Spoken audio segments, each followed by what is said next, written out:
Testing of Hyundai HGN16 air circuit breakers. The basic settings were set by the request of the customer. For testing, we added 220-volt AC power supply. At first, we tripped the breaker manually.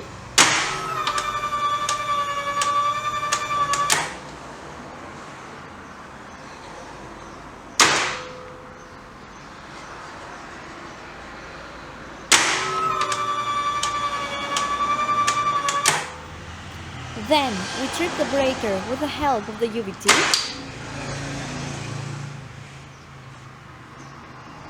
Then, we perform a short time delay test, and the breaker trips almost instantly.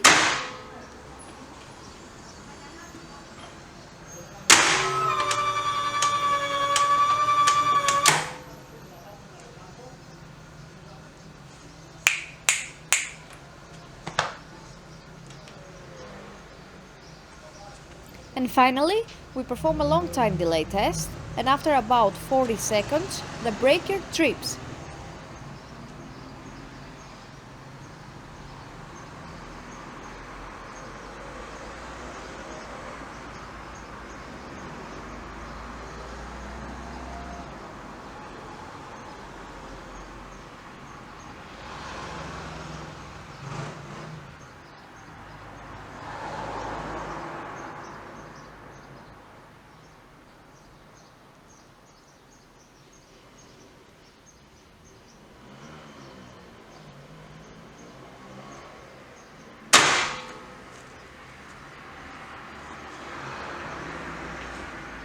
The same process is repeated for the second breaker.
It is now clear that both air circuit breakers are working successfully and are ready to be delivered to the customer.